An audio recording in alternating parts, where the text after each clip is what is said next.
ప్రశ్నించే గొంతు and morning news with me Ramu. So friends, చూస్తున్నారు కదా, చాలా మీడియా ఛానల్స్ మీ ముందుకు వస్తూ ఉంటాయి. వాళ్ళకు కొన్ని ఒత్తిళ్లకు లొంగుకుంటూ ప్రజలకున్న సమస్యలను బయటికి లేకుండా కొన్ని మీడియా ఛానల్ చేస్తాయి. అందులో మా వంతు భాగంగా మేము చిన్న ఒక ప్రశ్నించే గొంతు అనే యూట్యూబ్ ఛానల్ క్రియేట్ చేయడం జరిగింది. మేము ముందుకు మార్నింగ్ న్యూస్ తో పాటు పబ్లిక్ పై జరుగుతున్న అరాచకాలు కావచ్చు, వాళ్ళ సమస్యలు కూడా మేము ముందుకు తీసుకొచ్చే ప్రయత్నం మేము చేస్తాము. అందులో భాగంగానే చిన్న ప్రయత్నం మేము చేస్తాం. మార్నింగ్ న్యూస్ ప్రశ్నించే గొంతు అండ్ మీ రాము చిన్న ప్రయత్నం. మనం మార్నింగ్ చూసుకున్నట్టయితే సాక్షి చూసుకున్నాం. ఫస్ట్ సాక్షిలో వచ్చిన వార్తలు ఫస్ట్ ఒకటి అడ్వర్టైజ్ ఫుల్ పేపర్ కవర్ చేసిన అడ్వర్టైజ్మెంట్ తోటి. ఇంకో పేపర్ ఓపెన్ చేసుకున్నట్టయితే ఇంకో పేపర్ లో కూడా ఫుల్ అడ్వర్టైజ్మెంట్ తోటి సాక్షి పేపర్ ప్రింట్ చేయడం జరిగింది. ఓకే, సాక్షి న్యూస్ పేపర్ సంబంధించి మెయిన్ ఎడిషన్ తీసుకున్నట్టయితే మళ్ళీ ముంచేసింది కుమ్మేసిన వరుడు, హైదరాబాద్ పై క్యూమ్లో మెంబర్స్ గర్జన, శనివారం రాత్రి హైదరాబాద్ చైతన్యపూర్లో భారీ వర్షానికి జలమైన ఖాళీ అంటూ మనం చూస్తున్నాం. గత 2 రోజులుగా ఎడతేరి లేని వర్షాలు పడడం వల్ల లోతట్టు ప్రాంతాలన్నీ మునిగిపోవడం జరిగింది. అందులో భాగంగా సాక్షి పేపర్ మెయిన్ పేపర్ ఒకటి కవర్ చేయడం జరిగింది. ఉరుములు మెరుపులతో జోరువాన, రాజధాని గజదగ, మరోసారి మునక, ఏరులై పారిన ప్రధాన రహదారులు, మలక్పేట స్తంభాన్ని పట్టుకొని వ్యక్తి మృతి. చూస్తున్నాం. మనం గత 2 రోజులు కురిసిన వర్షాలకి లోతట్టు ప్రాంతాలన్నీ మునిగిపోయిన పరిస్థితి మనం చూస్తున్నాం. అది సాక్షి పేపర్ కవర్ చేసే సందర్భం చూస్తున్నాం. వరుణుడు హైదరాబాద్ పై కత్తికట్టాడు, వీడకుండా వెంటాడుతున్నాడు. 100 ఏళ్లలో ఎన్నడూ చూడని వర్షం 4-5 రోజుల కిందట మహానగరాన్ని నిండా ఉంచగా శనివారం సీన్ రిపీట్ అయింది. వర్షం మళ్లీ హడలెత్తించింది. ఉరుములు మెరుపుతో కూడిన క్యూలోని బస్ మిగల తీవ్రతతో శనివారం రాత్రి హైదరాబాద్ మళ్లీ వణికిపోయింది. మంగళ బుధవారంలో కురిసిన రికార్డు వర్షం తాలూపడలో కాలేజీ ఇంకా తెరుకోకముందే వరడు కాలబట్టిన రీతిలో మళ్లీ ఆ ప్రాంతాల్లోనే శనివారం సాయంత్రం కుండపుట్టగా వర్షం అంటూ మిగతాది 2వ పేజీలో సాక్షి ప్రచురించింది. మళ్లీ వాయుగుండం వచ్చిన వార్తని సాక్షి పేపర్ పరిశీలించింది. మళ్లీ ఇంకో 2 రోజుల దాకా వర్షాలు ఉండే అవకాశం అని వాతావరణ శాఖ కూడా చెప్తున్నది. కొద్దిగా హైదరాబాద్ లో ఉండే పబ్లిక్ కూడా మా ఛానల్ తరఫున విజ్ఞప్తి చేస్తాం. అన్న కొద్దిగా వీలైనంత వరకు కొద్దిగా లోతట్టు ప్రాంతాల్లో కాకుండా కొద్దిగా సేఫ్ ఉన్న జోన్లలో ఉండండి అన్న. ఎందుకంటే ఏ నాయకుడు ఓట్లకు వచ్చి పట్టించుకున్న నాయకులు ఏ నాయకుడు కూడా మీ ముందుకు వచ్చి మీ సమస్యలను పట్టించుకోడు. దయచేసి మీ ప్రాణాలని కాపాడుకోనికైతే సేఫ్ జోన్ లో మాత్రం ఉండండి అన్న. ఇంకో వార్త చూసుకున్నట్టయితే కంగనపై దేశద్రోహం కేసు అని ఇంకో వార్త వచ్చింది.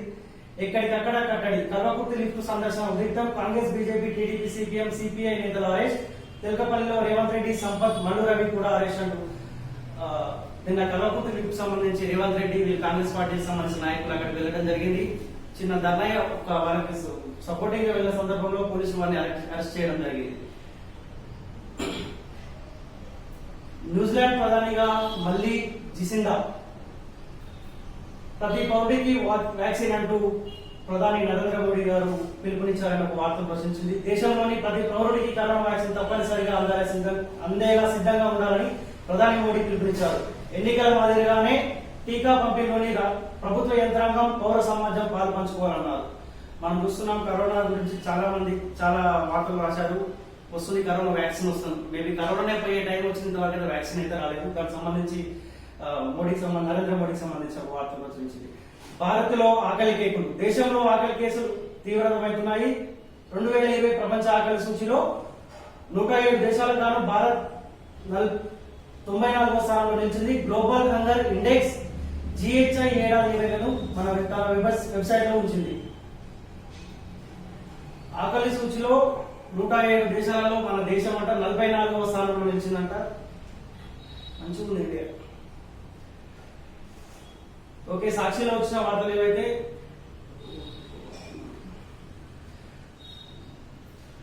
19,240 సీట్లు ఇంజనీరింగ్ కొత్త కోర్సులో AICTE అనుమతించిన సీట్లకు యథాతథంగా రాష్ట్ర ప్రభుత్వం అమలు. ఇంజనీరింగ్ సీట్లకు సంబంధించి ఒక వార్త ప్రచురించింది. AB మెరుపులు, రాజస్థాన్ పై బెంగళూరు ఘన విజయం అని IPL సంబంధించిన వార్త. Dhawan century, Chennai Super Kings పై ఢిల్లీ క్యాపిటల్ జయవేరి. ఇది సాక్షి పేపర్ సంబంధించిన వార్తలు. నెక్స్ట్ వచ్చేసి నమస్తే తెలంగాణ. నమస్తే తెలంగాణ మీరు చూడొచ్చు. 25న ధరణి పోర్టల్ ప్రారంభించనున్న సీఎం కేసీఆర్ అలోగా సిబ్బంది వసతులు సమకూర్చుకోవాలి. కలెక్టర్ తహసీల్దార్ తో సిఎస్ సోమేష్ కుమార్.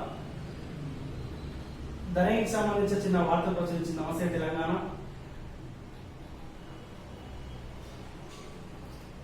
ధరణి రూపం ఇది ప్రత్యేక కథనం 6వ పేజీలో ప్రచురించింది. ఐబీ అంబులెన్స్లు, రహదారుల వెంట ట్రామా సెంటర్లు, ఔటర్ బై అంబులెన్స్ సర్వీసులను ప్రారంభించిన కేటీఆర్.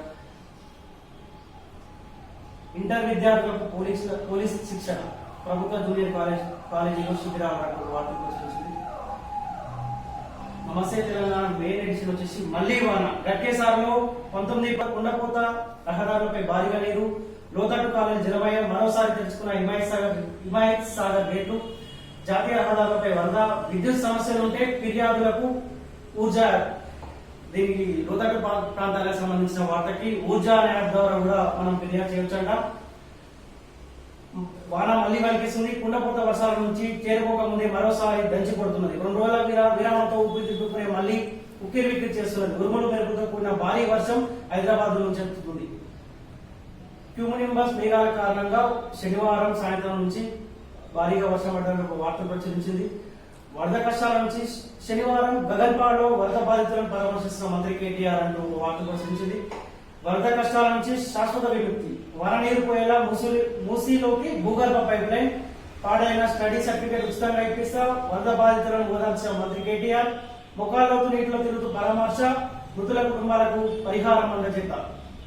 చూస్తున్నాం కేటీఆర్ అక్కడి లోతట్టు ప్రాంతాలకు వెళ్ళి వాళ్ళ పబ్లిక్ ని వాళ్ళ సమస్యలు అడిగి తెలుసుకున్న వార్తలు మెయిన్ గా నమస్తే తెలంగాణ ప్రచురించింది. తెలంగాణ ప్రభుత్వానికి కూడా మా ఛానల్ తరఫు నుంచి రిక్వెస్ట్ చేస్తున్నామన్నా, ఎవరో ఒకరు ఆల్రెడీ వాళ్ళు ఎంతో కొంత ఆశపరంగా ఉన్నోళ్ళు ఉంటారు. వాళ్ళకి వచ్చేసి వాళ్ళు ఎక్కడో ఏదో గోల్డ్ మెడల్ సాధించుకొచ్చిన వాళ్ళ ₹1 విరాళం ఇలాంటివన్నీ చేసిన పరిస్థితి మనం చూసాం. దయచేసి అన్న లోతట్టు ప్రాంతాల్లో ఇప్పటి వరకు గత 2 రోజుల్లో తిండి లేకుండా కూడా ఉన్న వాళ్ళు చాలా మంది ఉన్నారు. వాళ్ళని ఆదుకోండి అన్న. ఉన్న వాళ్ళకి పైసలు సేమ్ రాదు. వాళ్ళంటి వాళ్ళు కడుపునిండా తిండితోటి ఉంటుంటారు. ఇలాంటి వాళ్ళకి ఆ ₹1 విరాళం ఇలాంటి వరద బాధితులకు చేసే మాత్రం మంచిగా ఉంటారు. మా ఛానల్ తరఫున విజ్ఞప్తి చేస్తున్నాను. మలక్పేట్ మహబూబ్ మాన్సన్ వరద నీటిలో వాహనాలు. ఓన్లీ మలక్పేటలో కాదన్నా హైదరాబాద్ మొత్తం పరిస్థితిలో ఉన్నది. ఇక్కడ సరునాలో నిన్న రాత్రి కూడా 5:30 నుంచి స్టార్ట్ అయింది అనుకుంటా వర్షం. సరునాలు టోటల్ గా వర్షంతో రోడ్లు మొత్తం మునిగిపోయినాయి. అయినా కూడా పబ్లిక్ వాళ్ళ ఇంటికి చేరుకోవాలని ఉద్దేశంతో వాళ్ళందరూ అయిపోతుంది. కనీసం ఘోరంగా వరద వచ్చినప్పుడు కూడా పోలీసులు కానీ మిగతా అధిక జీహెచ్ఎం సంబంధించిన అధికారులు కానీ ఏ ఒక్కరు కూడా అది లేని పరిస్థితి మేము చూసాం. వాళ్ళని ఇప్పుడు లైవ్ లో చూసాం.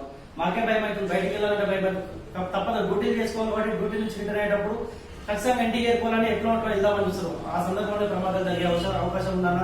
దయచేసి ఇప్పటికైనా జీహెచ్ఎం అధికారులు కానీ ఇంకోవాలన్న పార్టీకి సంబంధించిన నాయకులు. నమస్తే తెలంగాణ పత్రికకు సంబంధించి సరునగర్లో 17.18% వర్షపాతం నమోదైంది. భవానీనగర్ లో 17.03, బిజార్గూడలో 16.93 అన్నట్టు వార్తలు ప్రచురించింది. ఇది నమస్తే తెలంగాణకు సంబంధించింది. ఇక్కడ ఓన్లీ టీఆర్ఎస్ సంబంధించిన వార్తలు కనిపిస్తుంది. నిన్న రేవంత్ రెడ్డి, వీళ్ళు మధు రవి, సంపత్ కుమార్ వీళ్ళంతా కూడా ధర్నా కార్యక్రమం చేసి వాళ్ళని అరెస్ట్ చేసారు. అది మాత్రం మీద అలాంటి పరిస్థితి మనం చూస్తున్నాం. ఇంకా ఇది నమస్తే తెలంగాణకు సంబంధించిన వార్తలు. నెక్స్ట్ వచ్చేసి వెలుగు పత్రికకు సంబంధించిన వార్తలు మనం చూద్దాం.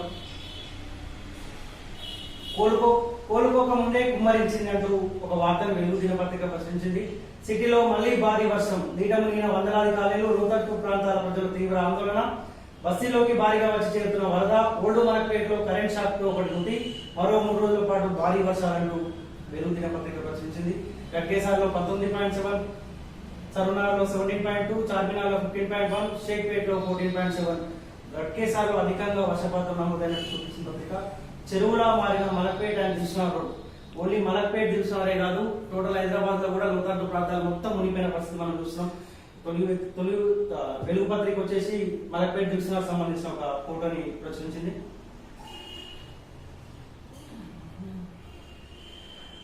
శుక్రవారం కల్వకుర్తి పంపంలో నీట మునిగిన భారీ మోటార్లు. మొన్న శ్రీశైలం, ఇప్పుడు కల్వకుర్తి. కృష్ణా ప్రాజెక్టుల గాలికి, ప్రాజెక్టుల మెయింటెనెన్స్ కు నో ఫండ్స్. పాలమూరు ప్రాజెక్టు ప్రాధాన్యం తగ్గింపు, ఒక టీఎంసీకి capacity cut. Kodangal Narayanpet lift ముచ్చట్నే లేదు. ఏళ్లు గడుస్తున్నా సర్వేల స్థాయి దాటని డిండి ఎత్తిపోతల స్కీమ్. కల్వకుర్తికి దగ్గరలో వద్దన్న Palamuru underground pump house. Experts committee నివేదికను పట్టించుకోకుండా ముందుకు. శ్రీశైలం దీని పాలమూరు ప్రాజెక్టు సంబంధించి ఎక్స్పర్ట్ కూడా పెట్టారు. వాళ్ళకి సంబంధించిన నివేదికను కూడా పట్టించుకోకుండా ముందుకెళ్తున్నట్టు వార్తలు వెలుగు దినపత్రిక ప్రచురించింది. కృష్ణా నదిపై చేపట్టిన ప్రాజెక్టులకు రాష్ట్ర ప్రభుత్వం పట్టించుకోవడం లేదు. రాష్ట్రం ఏర్పడ్డాక మొదట శంకుస్థాపన చేసిన పాలమూరు రంగారెడ్డి ప్రాజెక్టు రకరకాలుగా అడుగుతున్న సర్కార్ ఇప్పటికే ఉన్న ప్రాజెక్టులను పక్కన పెట్టేసింది. కనీసం మెయింటెనెన్స్ కు నిధులు ఇవ్వకుండా నిర్లక్ష్యం చూపుతుంది. ప్రజల విజ్ఞప్తులు, ఎక్స్పర్ట్ల సూచనలు వేటిని పట్టించుకోకుండా ఇష్టమైన నిర్ణయాలు తీసుకుంటుంది. అటు కృష్ణా నది నుంచి నీళ్లన్నీ తరలించుకుపోయేలా ఏపీ చేపట్టిన ప్రాజెక్టులను అడ్డుకునే ప్రయత్నం చేయడం లేదు. దీనితో శ్రీశైలం పవర్ ప్లాంట్ కాలిపోవడం, తాజాగా కలవకుర్తి పంప్ హౌస్ నిడమరడం వంటి ప్రమాదంతో పాటు మనకు నీళ్లు అందక దక్షిణ తెలంగాణ ఎడారిగా మారే పరిస్థితి ఏర్పడింది. దక్షిణ తెలంగాణకు సంబంధించిన ఒక వార్తను ప్రచురించింది వెలుగు దినపత్రిక. దీనికి సంబంధించి ఒక కమిటీని కూడా వేయడం జరిగింది. ఎక్స్పర్ట్స్ దగ్గర వాళ్ళ నివేదికను తీసుకుని దాన్ని బట్టి ముందుకు పోదామని గవర్నమెంట్ ఇచ్చిన తర్వాత ఎక్స్పర్ట్ ఇచ్చిన నివేదికను కూడా పక్కకు పెట్టి వాళ్ళ సొంత నిర్ణయాలు తీసుకునే పరిస్థితి వెలుగు దినపత్రిక ప్రచురించింది. వర్క్ ఏజెన్సీకి లాభం చేసేది పాలమూరు ప్రాజెక్టులో మొదటి పంప్ హౌస్ ను ఎల్లూరు వద్ద ఓపెన్ గ్రౌండ్ లో కట్టాలని ప్రతిపాదించింది. కలవకుర్తి మొదటి పంప్ హౌస్ కు కిలోమీటర్ దూరంలో కట్టాలనుకున్నారు. దానికి కొద్దిపాటి సివిల్ పనులు చేస్తే సరిపోయేది. కానీ అప్పట్లో ఈ పనులు దక్కించుకున్న work agency open pump house తో వర్కౌట్ కాలని అండర్ గ్రౌండ్ లో చేపట్టాలని ప్రతిపాదన సర్కారు పెట్టింది. దానిపై స్టడీ చేసేందుకు అప్పటి ఇరిగేషన్ స్పెషల్ సిహెచ్ చైర్మన్ గా పాలమూరు సిఈ కన్వీనర్ గా, lift irrigation advisor CM OSD CDO CE member గా ఉన్నారు. కమిటీ ఫీల్డ్ స్టడీ చేసి Palamuru pump house open ground లో చేపట్టాలని, ఖర్చు కూడా తక్కువ అని సూచించింది. అదే వర్క్ ఏజెన్సీ కోరినట్టుగానే పేలులతో కలవకుర్తి పంప్ హౌస్ దెబ్బతింటుందని స్పష్టం చేసింది. కానీ ఈ రిపోర్ట్ ను సర్కార్ పట్టించుకోలేదు. వర్క్ ఏజెన్సీ ప్రతిపాదన ఓకే చెప్పింది. ఇప్పుడు కలవకుర్తి పంప్ హౌస్ మునిపోయింది. కలవకుర్తికి సంబంధించింది వెలుగు దినపత్రిక కొద్దిగా వైరల్ చేస్తున్నట్టు చూపించింది. ఇది వెలుగు దినపత్రికకు సంబంధించింది. జనరల్ చైనా బార్డర్ లో మన జవాన్ మృతి, దేశ రక్షణకు చైనా బార్డర్ లో పహారా కాసేడు, ఉద్రిక్తలు ఉండే లడక్ లో డ్యూటీ చేసేడు. శుక్రవారం డ్యూటీ ముగించుకొని వెళ్తుండగా మృత్యువు వెంటాడింది. కొండ చర్యలు విరిగిపడి ఆసిఫాబాద్ జిల్లా కాగజ్ నగర్ చెందిన షేక్ షాకీర్ హుసేన్ 32 సంవత్సరాలు మృతి చెందడం జరిగింది.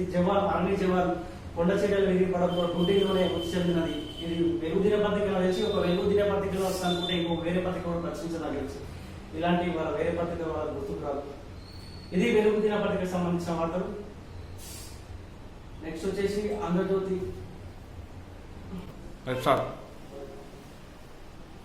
సో ఆంధ్రజ్యోతికి సంబంధించిన వార్తలు మీరు చూస్తున్నారు. వెంకన్నస్ గోల్డ్స్ తో ఏపీ సర్కార్ రుణమంటూ ఒక వార్తను ప్రచురించింది. శ్రీవారి బంగారంతో ప్రభుత్వ రుణ ప్రణాళిక అంటూ ఆంధ్రజ్యోతి ఒక శ్రీవారి బంగారం సంబంధించిన ఒక వార్తను ప్రచురించింది. ఇది మామూలు స్కెచ్ కాదు. వెంకన్న బంగారంతో జగనన్న సర్కార్ పుష్కలంగా అప్పులు తెచ్చుకునేందుకు వేసిన స్కెచ్. భక్తులు సమర్పించుకున్న బంగారమే పరోక్ష పెట్టుబడిగా పెట్టి ఎస్బీఐ ద్వారా రుణాలు తెచ్చుకునేందుకు వేసిన భారీ ప్రణాళిక. కళ్ళు తిరిగే వెంకన్న గోల్డ్ కథ మీరు చూడండి.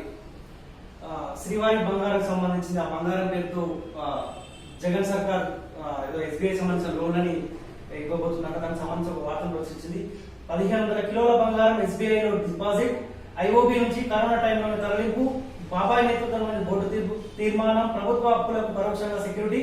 గతంలో ఏం చూసి అప్పు ఇవ్వాలన్న ఎస్బీఐ, ఇప్పుడు అప్పుల కార్పొరేషన్ కు కన్సల్టెంట్ గా ఎస్బీఐ నియామకం. కన్సల్టేషన్ ఫీజుగా 400 కోట్లు ఇప్పించే రుణం నుంచి కమిషన్ అంటూ ఒక వార్తని ఆంధ్రజ్యోతి ప్రచురించింది. ఏం చూసి మీకు అప్పులు ఇవ్వాలి అని భారతీయ స్టేట్ బ్యాంక్ రాష్ట్ర ప్రభుత్వాన్ని లిఖితపూర్వకంగా ప్రశ్నించింది. ఇప్పుడు అదే ఎస్బీఐ మీకు అప్పులు ఇస్తాం, ఇతరులతోనూ అప్పులు ఇప్పిస్తాం అంటూ రాష్ట్ర ప్రభుత్వానికి కన్సల్టెంట్ గా మారింది. సారీకి సరే మధ్య ఏం జరిగిందంటే తిరుమల తిరుపతి దేవస్థానానికి చెందిన దాదాపు కొద్దిగా దాంట్లో స్కామ్ జరిగినట్టు ఆంధ్రజ్యోతి న్యూస్ పేపర్ ప్రచురించింది. మిగతా వార్తని 2వ పేజీలో ప్రచురించింది. ఆంధ్రజ్యోతి ఎఫెక్ట్ అంటూ వెంకన్న బ్యాంకులోనే రాష్ట్ర సెక్యూరిటీలో పెట్టుబడి పెట్టాం, వెనక్కు తగ్గిన టీటీడీ అధికారిక ప్రకటన అంటూ ఆంధ్రజ్యోతి ఎఫెక్ట్ తోటి చిన్న వార్తలు ప్రచురించింది. టీటీడీకి సంబంధించింది. దసరా నుంచి రిజిస్ట్రేషన్ తొలుత వీటికే self partition succession gift deed. 25న ధరణి పోర్టల్ ప్రారంభం, రిజిస్ట్రేషన్లకు అందులోని రికార్డే ప్రామాణికం. తొలుత 4 రకాలైన డాక్యుమెంట్లకే అవకాశం. 25 నుంచే 570 మండలాల్లో రిజిస్ట్రేషన్లు. వ్యవసాయేతర రిజిస్ట్రేషన్ పై స్పష్టపెట్టారు. వర్షాలతో హైదరాబాద్ లో నమోదు నిలిపివేత. మనం చూస్తున్నాం గత కొన్ని రోజులుగా కరోనా పీడిస్తున్న సమయంలో ఇప్పుడు మళ్ళీ వర్షం ఒకటి పీడించడంతో రిజిస్ట్రేషన్ సంబంధించిన మొత్తం కరోనా నుంచి క్లోజ్ అయిన పరిస్థితి. మళ్ళీ రీసెంట్ గా ఓపెన్ అయిన పరిస్థితి మనం చూసాం. మళ్ళీ వర్షాలతో హైదరాబాద్ లో కూడా ఈ రీసెస్ సంబంధించి నమోదు నిలిపివేతన వార్తని ఆంధ్రజ్యోతి ప్రచురించింది. సాదా పరిణామాల క్రమబద్ధీకరణ గ్రామీణ ప్రాంతాలకి 5 ఎకరాల లోపు భూములకు ఉచితంగానే, అంతకు మించితే మార్కెట్ విలువ చెల్లించాలి. రద్దయిన చట్టం ప్రకారమే క్రమబద్ధీకరణ, దరఖాస్తుకు 4 పత్రాలు తప్పనిసరి, మార్గదర్శకాలు విడుదల చేసిన ప్రభుత్వం. ధరణికి సంబంధించి ఏదైతే రైతులకు సంబంధించిన ధరణి అయితే వచ్చిందో దానికి సంబంధించి 5 ఎకరాల లోపు భూములకు ఉచితంగా అన్నట్టు ఒక ఆంధ్రజ్యోతి ప్రచురించింది. ధరణి అనేది ఇది దేశంలోనే ఒక ట్రెండ్ సెక్టర్. ధరణి వినూత్నం విప్లవాత్మకం 25గా ప్రారంభించనున్న సీఎం కేసీఆర్. ప్రయోగాత్మకంగా 10 రిజిస్ట్రేషన్ చేయండి, కలెక్టర్ తో వీడియో కాన్ఫరెన్స్ లో సీఎస్ అంటూ ఒక వార్తను ప్రచురించింది. మళ్లీ గడిపించింది. హైదరాబాద్ శివార్లో శనివారం వర్ష బీభత్సం. గట్కేసార్లో 17.7 సెంటీమీటర్లు, షేక్పేటలో 13.5 సెంటీమీటర్లు. రహదారులపై పోటెత్తిన వరద నీరు. బాలాపూర్ చెరువు గడ్డ పెట్టడంతో ముప్పు. మళ్లీ భారీ వర్షాలు. వాయుగుండంగా అల్పపీడనం. నేడు రేపు పలు చోట్ల వర్షాలు. ఈ రోజు రేపు కూడా మళ్ళీ భారీ వర్షాలు ఉండే అవకాశం ఉందని వాతావరణ శాఖ వాళ్ళు చెప్పిన పరిస్థితులు. వదలని వరద. నీటిలోనే కాలనీలు, బస్సులు. వరద వెళ్లే దారి లేక అక్కడే మనం చూస్తున్నాం. నిన్న ఆల్రెడీ 2 days బ్యాక్ భారీ వర్షాలు కురిసే, మళ్ళీ నిన్న కూడా కురిసిన వర్షాలకు మళ్ళీ లోతట్టు ప్రాంతాలు మొత్తం మునిపోయిన పరిస్థితి మనం చూస్తున్నాం. బంధువుల ఇళ్లలో బాధితులు, అద్దె ఇళ్లు ఖాళీ చేస్తున్న వైనం. మినరల్ వాటర్ కాలకృత్యాలు. సెర్లాల్లో నీరు తోడేందుకు డీజిల్ మోటార్ల అద్దెలు 25,000. భారీగా కరెంటు మోటార్ల కొనుగోలు. కరోనా భయంతో వణుకు. దుర్గంధం వెలుదాడుతున్న సెల్లాలు. పొంచి ఉన్న రోగాలకు. గట్కేసార్ అన్నోజిగూడ చౌరస్తా వద్ద శనివారం రాత్రి పరిస్థితి. అన్నోజిగూడ గట్కేసార్ దగ్గర నిన్న అధికంగా వర్షపాతం నమోదైంది. అక్కడ అన్నోజిగూడకు సంబంధించిన ఒక వార్తను ప్రచురించింది. ఇళ్ల వద్దనే సీఎం రిలీఫ్ కిట్లు. బాధితులకు 2,800 నిత్యావసర సరుకులు. ఒక్కో కుటుంబానికి 3 బ్యాంకెట్ల పంపిణీ. పారిశుద్ధ్య నిర్వహణ ప్రత్యేక డ్రైవ్ చేపట్టండి. వ్యాధులు దోమల నివారణపై సృష్టి సాధించండి. సమీక్షలో అధికారులకు మంత్రి కేటీఆర్ ఆదేశాలంటూ ఒక వార్తను ఆందోళన ప్రచురించింది. 2,800 నిత్యావసర సరుకులు అని ఒక వార్తను ప్రచురించింది. నాకు తెలిసి మేము కూడా లాస్ట్ టైం ఒకసారి పబ్లిక్ దగ్గరికి డైరెక్ట్ వెళ్ళినప్పుడు కూడా ఎవరికి కూడా ఫుడ్ కూడా అందించిన పరిస్థితి, కనీసం తిండి లేని పరిస్థితుల్లో ఇక్కడ లోతట్టు ప్రాంతాల్లో పబ్లిక్ ఉన్నారు. 2,800 నిత్యావసర సరుకులను ఒక వార్తను ప్రచురిస్తుంది. మరి ఎంత నిజమో మనకైతే తెలియదు. సమీక్షలో అధికారులకు కేటీఆర్ ఆదేశాలంటూ ఒక వార్తను ప్రచురించింది. నీళ్లు తోడాకే తెలిసేది. సవ్యంగా సాగితే కల్వకుర్తి ఎత్తిపోతల పంపంలో వారంలో నీరు తొలగింపు. లోపల పగులున్నాయని అది ప్రభుత్వం అంగీకారం. శ్రీశైలం పడ్డ ఒత్తిడి వల్లేనని అధికారుల విశ్లేషణ. 2 రోజుల్లో నీటిని తోడేయాలని భరోసా. పగులుంటే కష్టమేనని విపక్షాల అంచనా. నీటి జాలు కొనసాగితే శ్రీశైలం మట్టం తగ్గే వరకు వేచి ఉండాలని అభిప్రాయం. పంప్ హౌస్ నుండి నీటి తొలగించేందుకు మోటార్లు ఏర్పాటు చేసిన దృశ్యాన్ని ఆంధ్రజ్యోతి ప్రచురించింది. తొలి దశలో కరోనాకు సంబంధించిన ఒక వార్తను ప్రచురించింది. తొలి దశలో 30 కోట్ల మందికి టీకా. ప్రజారోగ్య సిబ్బంది, ముందు వరుస పోరాట యోధులకు, 50 ఏళ్లు పైబడిన ఇతర వ్యాధులున్న 50 ఏళ్లలోపు వారికి 4 విభాగాల ప్రాధాన్య జాబితా వర్గీకరణ. ఈ నెలాఖరుకు లేదా నవంబర్ తొలి వారానికి సిద్ధం. ఎన్నికల ఏర్పాట్లలో టీకా పంపిణీ. నరేంద్ర మోడీకి సంబంధించిన ఒక వార్తను ప్రచురించింది. ఎన్నికల ఏర్పాట్ల తరహాలో టీకా, ఎన్నికలకు సంబంధించిన అదే ప్లాట్ఫామ్ తోటి టీకా కూడా అందించే ప్రయత్నం కేంద్ర ప్రభుత్వం తరఫు నుంచి చేస్తుంది. వ్యాక్సిన్ వచ్చాక పంపిణీలపై ఉన్నత స్థాయి సమీక్ష అంటూ ఒక వార్త ప్రచురించింది. తొలి దశలో 30 కోట్ల మందికి కరోనా వ్యాక్సిన్ అందించే ప్రయత్నంలో కేంద్ర ప్రభుత్వం కానీ రాష్ట్ర ప్రభుత్వం ప్రయత్నం చేసిన మాత్రం అర్థమవుతుంది. ఇది ఆంధ్రజ్యోతికి సంబంధించిన వార్తలు. ఆదాబ్ హైదరాబాద్ వచ్చిన వార్తలు ఒకసారి చూద్దాం. ఆజ్కి బాత్. తప్పు చేసి కూడా తామే లోపలని చెప్పి వారిని అడ్డుకోకండి. వారికి కూడా తెలుసు తాము తప్పు చేశామని. అహం వారిని అడ్డుపడుతుంది, కాలమే వారికి సమాధానం చెబుతుంది. ఆ కాలంలో మనం భాగస్వామ్యం అవుదాం. హైదరాబాద్ సంబంధించి రోజుకొక ఇలాంటిది మంచి కొటేషన్ ఆదాబ్ హైదరాబాద్ పత్రిక తరఫున ఒకటి ఇస్తుంటారు. అందులో భాగంగా ఇది ఒకటి ఇస్తారు. తప్పు చేసిన వాళ్ళ దానికి సంబంధించి మళ్లీ బారిష్ అంటూ ఒక వార్తని ఆదాబ్ హైదరాబాద్ వచ్చింది. ఉరుములు మెరుపులతో భారీ వర్షం. భాగ్యనగరంలో దంచికొట్టిన వాన. వరద ప్రాంతాల ప్రజల ఆందోళన. అప్రమత్తమైన డేటా అధికారులు. రోడ్లపై పొంగుతున్న వరద నీరు. ఫుట్పాత్ ఎక్కినందుకు కరెంట్ షాక్. ఓల్డ్ బాలపేటలో దారుణ ఘటన. దయచేసి హైదరాబాద్ పబ్లిక్ కి మళ్ళీ ఒకసారి నేను విజ్ఞప్తి చేస్తాను. వరద ఉధృతి మాత్రం మరీ ఘోరంగా హైదరాబాద్ లోతట్టు ప్రాంతంలో ఉందన్న. దయచేసి జాగ్రత్తగా ఉండండి. అవసరమైతే కూడా డ్యూటీ పోకుండా పర్లేదు, కానీ అనవసరంగా బయటికి వెళ్తే మీ ప్రాణాలు పోగొట్టుకునే పరిస్థితి రోజు ఉన్నది. దయచేసి మీ జాగ్రత్తలో మీరు ఉండాలన్నా. తెలంగాణ రాష్ట్రానికి వర్షాలు వేయడం లేదు. గత వారం రోజుల నుంచి కురిసిన వర్షాలతో జనం ఇబ్బందులు పడుతూనే ఉన్నారు. 4 రోజుల క్రితం హైదరాబాద్ నుంచి వచ్చిన అతి భారీ వర్షం నుంచి ప్రజలు పూర్తిగా కోలుకోకముందే మళ్లీ అలాంటి సమస్య ఎదురవుతుంది. శనివారం సాయంత్రం నుంచి నగర వ్యాప్తంగా అతి భారీ స్థాయిలో వర్షం కురిసింది. ఉదయం నుంచి ఎండకాయగా సాయంత్రం ఉన్నటువంటి వాతావరణం మారిపోయి జోరున పెద్ద వాన కురిసింది. అయితే మరో 2-3 రోజులు వర్షాలు పడతాయని వాతావరణ కేంద్రం వెల్లడించింది. దీంతో పంట చేతికొచ్చిన రైతులు తడిసి ముద్దైన భాగ్యనగర వాసులు బెంబోలెత్తిపోతున్నారు. భారీ వర్షం హైదరాబాద్ నగరంపై తీవ్ర ప్రభావం చూపుతుంది. ఇప్పటికీ కూడా వర్షం కురుస్తుండటంతో ప్రజలు ఇబ్బంది పడుతున్నారు. ఇంట్లో నుంచి బయటకు వెళ్ళలేని పరిస్థితి నెలకొంది. చూస్తారు ఈ వర్షం సంబంధించి గత 2-3 రోజుల కోసం భారీ వర్షానికి వ్యవసాయదారులకైతే పంట చేతికి వచ్చే పరిస్థితి. ఈరోజు పంట మొత్తం వాటర్లో మునిగిన పరిస్థితి. కనీసం ఇప్పటికైనా అధికారులు ఉన్న మేరీ వ్యవసాయదారులను ఆదుకోవాలి. ఈ లోతట్టు ప్రాంతాల్లో ఉన్న వాళ్ళందరినీ కనీసం వాళ్ళ ఫుడ్ డొనేట్ చేసినా కానీ ఎలాగో ఫుడ్ తినుకుంటూ ఉండిపోతారు. కనీసం వాళ్ళు బయటికి వెళ్ళలేని పరిస్థితి. ఈ ఎలక్షన్లప్పుడు ఇంటింటికి వచ్చి ప్రతిపక్ష పార్టీ వాళ్ళ నాయకులు కానీ అధికార పార్టీ వాళ్ళు కానీ ఇంటింటికి వచ్చి ఈ పరిస్థితులు ఎలక్షన్ ఉంటే ఇంటింటికి పోయి తడుచుకుంటూ పోయి వాటర్లో కూడా ఓట్లు అడుగుతారు కదా. ఇప్పుడు వెళ్ళండి అన్న, ఇంటికి వెళ్ళి ఓటు బరాబర్ అడగండి అన్న. తప్పేం లేదు, ఓటు అడగడం తప్పేం లేదన్నా.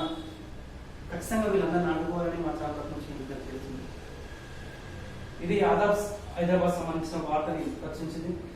మేము వెళ్తాం, కల్వకుర్తికి వెళ్లకుండా కాంగ్రెస్ నేతలకు అడ్డుకట్ట. నేను కల్వకుర్తికి సంబంధించిన కాంగ్రెస్ పార్టీ సీనియర్ నాయకులు, working president Revanth Reddy, Mallu Ravi senior నాయకులు మొత్తం అక్కడికి వెళ్తే వాళ్ళని అడ్డుకున్న పరిస్థితి మనం చూస్తాం. కనీసం వాళ్ళకి ఇష్టం వచ్చినట్టు ఒక ఎంపీ అయి కూడా ఇష్టం వచ్చిన లాగుకుంటూ పోయిన పరిస్థితి మనం చూసామన్నా. కల్వకుర్తికి వెళ్లకుండా కాంగ్రెస్ నేతలను అడ్డుకట్ట, కార్యకర్తలను అరెస్ట్ చేసి పోలీస్ స్టేషన్ తరలింపు. రేవంత్ కాలికి స్వల్ప గాయం. కమిషన్ల కోసమే కల్వకుర్తి ప్రాజెక్టులని నీళ్ల కోసం కాదు, కేసీఆర్ ఇంటర్వ్యూల కోసం. నిపుణుల కమిటీ సూచనలు పట్టించుకొని సీఎం కేసీఆర్ మండిపడ్డ కాంగ్రెస్ నేతలు ఉత్తమ్ భట్టి అన్నట్టు ఒక వార్తను ప్రశ్నించింది. ఇదైతే నిజమైన కమిషన్ల కోసమే కల్వకుర్తి ప్రాజెక్ట్ అనే ఒక వార్త. ఈ వార్తలు వచ్చేసి ఇలాంటి వార్తలు వచ్చేసి ఆదాబ్ హైదరాబాద్ ఒక వెలుగు పత్రికలో ఇలాంటి వార్తలు మనం చూస్తూ ఉంటాం. రేవంత్ కాలికి స్వల్ప గాయం అన్నట్టు కూడా ఒక ఎంపీ అయి చూడకుండా కూడా ఇష్టం వచ్చినట్టు ఇచ్చిపోయిన పరిస్థితి మనం ఇలా చూసాం. అక్రమాలను తొలగించండి, ఎవరిని ఉపయోగించాల్సిన అవసరం లేదు, మరమ్మతులతో రహదారులను ఉపయోగించండి, అప్పచెరువును పరిశీలిస్తున్న మంత్రి కేటీఆర్ అంటూ ఒక వార్తను ప్రచురించింది.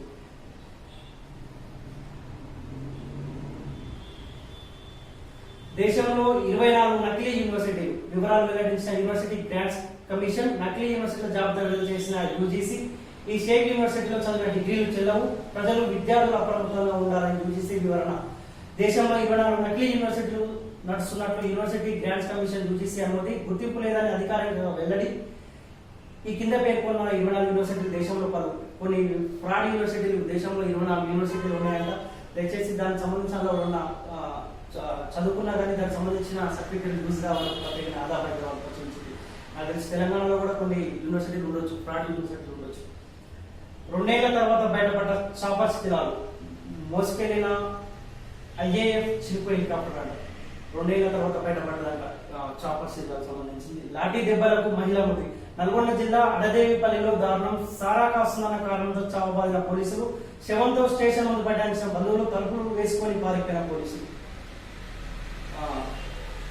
లాఠీ దెబ్బలకు ఒక మహిళ చనిపోయిన పరిస్థితి చూస్తాం. నల్గొండ జిల్లా ఆడదేవులపల్లి సంబంధించిన సారా ముద్దన ఉద్దేశంతో ఆమెని చావబాదినారంట పోలీసులు. ఒక లేడీస్ అనే ఒక మహిళ అని చూడకుండా కూడా బీభత్సంగా వార్తలతో ఆమె అక్కడక్కడే చనిపోయిన వార్తని ఆధారపడి. మనసున్న మహారాజు. విద్యాదానం మహాదానం అంటారు పెద్దలు. చదువుతోనే సమాజంలో మార్పు సాధ్యమని మేధావుల మాట. అక్షరాస్యత అభివృద్ధికి మార్గమని ప్రముఖుల ఉపదేశం. ఈ సందేశాలను స్ఫూర్తిగా తీసుకొని సమాజ సేవలు తరలిస్తున్న రంగారెడ్డి జిల్లాలో ఒక మహానుభావుడు. పేదల సంక్షేమమే లక్ష్యంగా వేలాది మంది విద్యార్థులకు ఉచితంగా విద్యను అందిస్తున్నారు. తన తల్లిదండ్రుల పేరు మీద 2 ప్రభుత్వ పాఠశాలలు దత్తత తీసుకుని మౌలిక వసతులు కల్పనకు ఆర్థిక సహాయం అందిస్తున్నారు. చదువుతో పాటు పిల్లల ఆరోగ్యం కోసం వైద్య శిబిరాలు ఏర్పాటు చేస్తున్నారు. దశాబ్ద కాలంగా విద్యాలయాలను దత్తత తీసుకుని అందరికీ ఆదర్శంగా నిలుస్తారు నక్క శ్రీనివాసరావు. నిజంగా గ్రేట్ అన్న. ఏం ఆశించకుండా ప్రజలకు 2 స్కూళ్లను కూడా సొంత తన పైసలతోటి ఏర్పాటు చేసి పిల్లలకు చదువును అందిస్తున్నట్ట. మా ఛానల్ తరఫు నుంచి కూడా మీకు ధన్యవాదాలు చెప్తున్నామన్నా. ఇంకా వీలైతే హైదరాబాద్ లోకల్ ప్రాంతాలకు కూడా మీ యువతకి మన ఫుడ్ డొనేట్ ఎలా సంబంధం చేస్తే మేము కూడా సంతోషిస్తామన్నా. సో మిత్రులారా, చూశారు కదా దినపత్రికలో వచ్చిన వార్తలు. స్టార్టింగ్ కదా చిన్న ప్రయత్నం చేశాను. ముందు ఇంకా చాలా ఇంప్రూవ్ అవుతాను మీకు మాట ఇస్తాను. ఖచ్చితంగా మీ అందరికి సపోర్ట్ ఉండాలి. ప్రశ్నించే గొంతు అనే ఒక ఛానల్ మేము ఏర్పాటు చేసుకోవడం జరిగింది. ప్రశ్నించే గొంతు అంటే ఒక పబ్లిక్ పరంగా ఏ పార్టీతో మనకు సంబంధం లేదు. 100% పబ్లిక్ పరంగా మేము కొట్లాడతాం, పబ్లిక్ దగ్గరికి వెళ్తాం, పక్క పబ్లిక్ వాయిస్ మీ ఛానల్ చూపించే ప్రయత్నం చేస్తాం. మనం ఇలానే మాకు సపోర్ట్ చేస్తూ ఉండండి. ఏమైనా మిస్టేక్ ఉంటే క్షమిస్తారని మనస్ఫూర్తిగా కోరుకుంటూ మంచి వాటితో మేము ఖచ్చితంగా వస్తాం. సో మిత్రులారా, ఈరోజే మేము ప్రశ్నించే గొంతు ఒక ఛానల్ క్రియేట్ చేయడం కదా చిన్న ప్రయత్నం స్టార్టింగ్ ఒక వీడియో అప్లోడ్ చేయాలనే ఉద్దేశంతో మార్నింగ్ న్యూస్ ముందుకు వేసుకోవడం జరిగింది. ఖచ్చితంగా కొద్దిగా క్లిక్ అయిన తర్వాత ఖచ్చితంగా డైలీ మార్నింగ్ న్యూస్తో నేను ముందుకు వస్తాను. అదే కాకుండా మీకు సంబంధించి మీ ఏరియాలో ఏదైనా సమస్యలు ఉంటే మా దృష్టికి తీసుకురావాలనుకుంటే మీకు కింద లింక్స్ ఇస్తాం. మాకు సంబంధించి ఫేస్బుక్ కానీ ట్విట్టర్ కానీ ఇన్స్టా కానీ లింక్స్ ఇస్తాం. వీలైతే మా వెబ్సైట్ కూడా పెడతాం, చూపించండి. మా కాంటాక్ట్ నెంబర్ కూడా పెట్టి ట్రై చేస్తాం. మీకు సంబంధించి ఏ సమస్య ఉన్నా మా దృష్టికి తీసుకురానన్నా మీ దగ్గరకు వచ్చి ఖచ్చితంగా మీ దగ్గరకు వచ్చి మీ దగ్గర ఉన్న అధికారులని మీ దగ్గర ఉన్న నాయకులను ప్రశ్నిస్తామని 100%. ఎవరికేం భయపడాల్సిన అవసరం లేదన్నా. ప్రశ్నించడానికి మేము ఉందా, మా ఛానల్ ఉందన్నా. ఎట్టి పరిస్థితుల్లో ఏ నాయకులు కూడా భయపడకుండా మాకు సపోర్ట్ చేస్తారని చెప్పి మీ ఆశీస్సులు ఉంటే మేము ఎక్కడ వరకు మా ఛానల్ తీసుకెళ్తాం. మీ సమస్యను మాత్రం అధికారులు వచ్చి ఎట్టి పరిస్థితుల్లో ఖచ్చితంగా తీసుకెళ్తామన్నా. సో మిత్రులారా, మా ఛానల్కి సపోర్ట్ చేస్తారని మనస్ఫూర్తిగా కోరుకుంటూ చూస్తూనే ఉండండి. ప్రశ్నించే గొంతు మీ ముందుకు మళ్ళీ వస్తాను. Thank you so much.